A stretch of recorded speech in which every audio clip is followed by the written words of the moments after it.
ಈ ಬಾರಿ ಫೆಬ್ರವರಿ 15ರ ಮಹಾಶಿವರಾತ್ರಿಯಂದು ಮಹಾಸಂಯೋಗ. ಮಹಾಶಿವರಾತ್ರಿಯ ಪುಣ್ಯ ಹಾಗೂ ವ್ಯತಿಪಾತ ಯೋಗದ ಲಕ್ಷ ಗುಣ ಫಲ.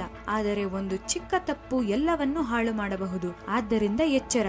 ಶಾಸ್ತ್ರಗಳಲ್ಲಿ ಹೇಳಿರುವಂತೆ ಮಹಾಶಿವರಾತ್ರಿಯ ವ್ರತ, ಪೂಜೆ, ಜಾಗರಣೆ ಮತ್ತು ಉಪವಾಸ ಮಾಡುವ ಮನುಷ್ಯನು ಪುನರ್ಜನ್ಮದ ಬಂಧನದಿಂದ ಮುಕ್ತನಾಗುತ್ತಾನೆ. ಈ ವ್ರತದಷ್ಟು ಪಾಪ ಮತ್ತು ಭಯವನ್ನು ನಾಶ ಮಾಡುವ ಮತ್ತೊಂದು ವ್ರತವೇ ಇಲ್ಲ. ಇದನ್ನು ಕೇವಲ ಆಚರಿಸುವುದರಿಂದಲೇ ಜನ್ಮ ಜನ್ಮಾಂತರಗಳ ಪಾಪಗಳು ಕ್ಷಯವಾಗುತ್ತವೆ. ಈ ವರ್ಷದ ಶಿವರಾತ್ರಿ ವಿಶೇಷವಾಗಿದೆ, ಏಕೆಂದರೆ ಇದೇ ದಿನ ವ್ಯತಿಪಾತ ಯೋಗ ನಿರ್ಮಾಣವಾಗುತ್ತಿದೆ. ವ್ಯತಿಪಾತ ಯೋಗದಲ್ಲಿ ಮಾಡಿದ ಜಪ, ಪಾಠ, ಪ್ರಾಣಾಯಾಮ ಮತ್ತು ಮೌನವು ಭಗವಾನ್ ಸೂರ್ಯ ದೇವರಿಗೆ ಅತ್ಯಂತ ಪ್ರಿಯವಾಗಿದ್ದು ಅದರ ಫಲ ಲಕ್ಷ ಗುಣವಾಗಿರುತ್ತದೆ.